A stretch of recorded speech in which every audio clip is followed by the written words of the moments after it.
बिस्मिल्लाहिर्रहमानिर्रहीम।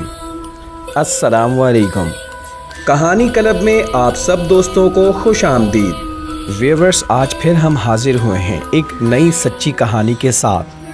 नए आने वाले साथियों से गुजारिश है कि अगर अभी तक आपने हमारे चैनल को सब्सक्राइब नहीं किया है तो हमारे चैनल को सब्सक्राइब करें ताकि आपको लेटेस्ट वीडियोस के हवाले से नोटिफिकेशन हासिल होती रहें।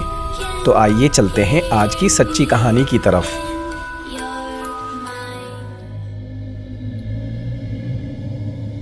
कार्टर एक माह से किसी मकान की तलाश में था। इसी सिलसिले में आज इसे मिसेस वेंडी से मिलना था। कार्टर एक होटल में मैनेजर था जो कि इसके घर से बहुत दूर था। होटल दूर होने की वजह से अक्सर इसे परेशानी उठानी पड़ती थी। इसी वजह से आज वो घर देखने सुबह अपनी कार में मॉरिस टाउन जा रहा था। कार में इसके साथ सीट पर इसकी खूबसूरत बीवी एंजेलिना बैठी थी और कार की पिछली नशिस्त पर इसकी गुड़िया सी बेटी विल्मा बैठी अपने खिलौने से खेल में मसरूफ़ थी।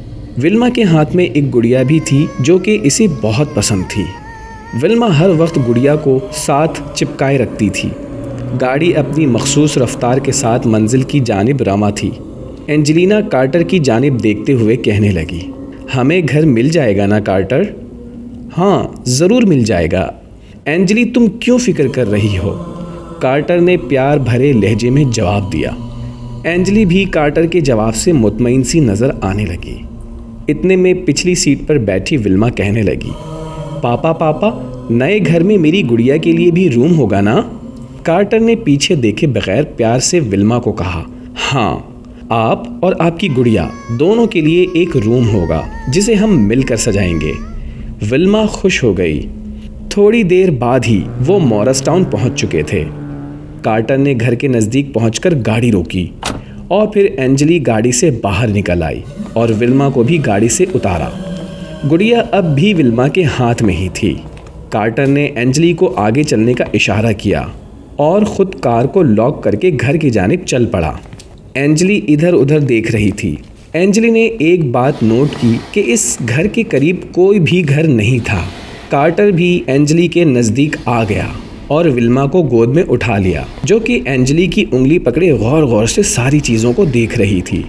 घर के बाहर मिसेस वेंडी खड़ी थीं और इनके आने का इंतज़ार कर रही थीं। कार्टर ने मिसेस वेंडी को हाय कहा, जबकि एंजली ने मिसेस वेंडी से हाथ मिलाया। मिसेस वेंडी ने विल्मा को देखकर कहा, आपकी बेटी बहुत प्यारी है। तो एंजली ने मुस्कुराकर कहा, शुक्रिया। घर बाहर से बहुत ही खूबसूरत दिखाई दे रहा था। वो सब बाहर का दरवाज़ा खोलकर अंदर दाखिल हुए। लॉन की क्यारियों में मुख्तलिफ किस्म के फूल लहलहा रहे थे, जबकि लॉन के बीच में छोटा सा रास्ता घर तक जाने के लिए बनाया गया था। रास्ते के दोनों तरफ सब्ज घास उगी हुई और नफासत से इसकी तराश खराश की गई थी। दरवाजे के करीब पहुंचकर मिसेस वेंडी ने हाथ में पकड़ी चाबी से दरवाज़ा खोला और दरवाजे के एक जानिब खड़ी होकर एंजली और कार्टर को अंदर जाने का इशारा किया। विल्मा भी अब कार्टर की गोद से नीचे उतर चुकी थी और घर में दाखिल हो गई थी। घर के अंदर बाएं जानिब 2 बेडरूम्स थे और साथ ही अटैच बाथरूम थे। दरमियान में टीवी लाउंज था जो कि बहुत बड़ा था। दाएं जानिब भी एक बेडरूम था। तमाम कमरे कुशादा थे। दाएं कमरे के साथ ही थोड़े फासले पर ऊपरी मंजिल पर जाने के लिए सीढ़ियां बनी हुई थीं। मिसेस वेंडी इन्हें घर दिखाने के साथ साथ बता रही थीं कि इस घर के मालिक यहाँ नहीं रहते, बल्कि वो चेरी हिल्स में रहते हैं। कई अरसे से ये घर खाली पड़ा है, जबकि इससे पहले बहुत सी फैमिलीज आईं और थोड़े अरसे बाद ही वो ये घर छोड़कर चले गए। एंजली विल्मा के साथ लाउंज के साथ बने किचन को देख रही थी, इसीलिए मिसेस वेंडी की बातें ना सुन सकी। जबकि कार्टर मिसेस वेंडी की बात सुनकर थोड़ा सा चौंक गया और पूछने लगा, लोग ये घर छोड़कर क्यों गए? मिसेस वेंडी कार्टर को बताने लगी, यहाँ पर बहुत सालों पहले एक फैमिली पुरअसरार तौर पर मर गई थी। उनके मरने की वजह कभी भी सामने नहीं आई। बस इसके बाद जो भी आया, कुछ अरसे गुजारने के बाद पीछे मुड़कर नहीं देखा। कार्टर मिसेस वेंडी की बातें गौर से सुन रहा था। उसने देखा एंजली विल्मा को लिए इसी जानिब आ रही है, तो मिसेस वेंडी से कहने लगा, प्लीज आप इस बात का जिक्र एंजली से मत कीजिएगा। मिसेस वेंडी ने हाँ में सर हिलाया। इतने में एंजली विल्मा समेत दाएं जानिब से बने कमरे में पहुंच चुकी थी। एंजली कार्टर को मुखातिब करके बोली, क्यों ना हम अब ऊपर की मंजिल देखें। कार्टर एंजली की बात सुनकर मिसेस वेंडी से कहने लगा, आए हम ऊपर की मंजिल देख कर आते हैं।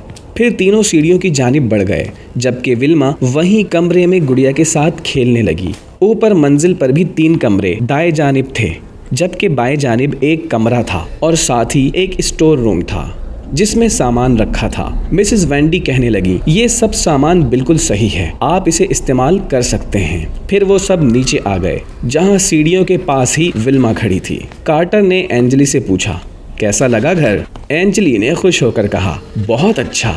फिर एंजली विल्मा को लिए लॉन में आ गई, जबकि कार्टर मिसेस वेंडी से घर के मामलात तय करने लगा। कुछ देर बाद ही कार्टर और मिसेस वेंडी घर से निकल आए और घर को मिसेस वेंडी ने लॉक कर दिया और चाबी कार्टर के हवाले कर दी। फिर मिसेस वेंडी भी चलती हुई एंजली के करीब आ गईं और इन्हें बाय कहा और विल्मा को प्यार किया। फिर अपनी गाड़ी की जानिब चल दी। कार्टर भी एंजली के पास आ गया और वो तीनों भी अपनी गाड़ी की जानिब बढ़ गए। अगले ही दिन एंजली और कार्टर इस घर में शिफ्ट हो गए। कार्टर ने 1 हफ्ते के लिए होटल से छुट्टियां ले रखी थीं। वो और एंजली सुबह से घर का सामान सेट करने में लगे थे। दोपहर हो चुकी थी, 2 कमरे सेट हो चुके थे और किचन भी सेट हो गया था। कार्टर बहुत थक चुका था। वो विल्मा को लिए सोफे पर आ बैठा, जबकि एंजली खाना बनाने में किचन में चल पड़ी। खाना खाकर थोड़ी देर आराम की गर्ज से वो लोग लेट गए। अब विल्मा और कार्टर सो चुके थे, जबकि एंजली को नींद नहीं आ रही थी। वो उठी और ऊपर की मंजिल की जानिब चल पड़ी। खिड़कियों से रोशनी लाउंज में पड़ रही थी। एंजली खिड़की की जानिब आई और खिड़की खोलकर बाहर देखने लगी। अचानक ही इसे महसूस हुआ कि जैसे इसके पीछे से कोई गुजरा हो। वो फौरन पीछे मुड़ी, लेकिन पीछे कोई भी नहीं था। तमाम कमरों के दरवाजे बंद थे, लेकिन स्टोर रूम का दरवाज़ा आधा खुला था। जब वो यहाँ आई थी तो तमाम दरवाजे बंद थे। वो खिड़की बंद करके स्टोर रूम की जानिब बढ़ने लगी। अभी वो दरवाजे के करीब पहुंची ही थी कि विल्मा के रोने की आवाज़ ने उसे अपनी जानिब मुतवज्जा कर लिया और वो फौरन सीढ़ियाँ उतरती नीचे चली आई। जब वो कमरे में दाखिल हुई तो देखा कि विल्मा तो सुकून से सो रही है। वो हैरान थी क्योंकि इसने खुद विल्मा के रोने की आवाज़ सुनी थी। बहरहाल वो समझ ना सकी कि ये इसका वहम था या सच में विल्मा रोई थी। वो अपने जहन के तमाम ख्यालात झटक कर किचन की जानिब चल पड़ी और रात के लिए खाना तैयार करने लगी। इसने सैंडविच बनाए, गोश्त फ्राई किया, विल्मा के लिए नूडल्स बनाए। इतने में कार्टर उठ गया और किचन में चला आया, जहाँ एंजली बर्तन धोने में मसरूफ़ थी। कार्टर किचन में ही रखी कुर्सी पर बैठ गया। इसके दिमाग में अब भी मिसेस वेंडी की इस घर के मुतल्लिक की गई बातें गर्दिश कर रही थीं।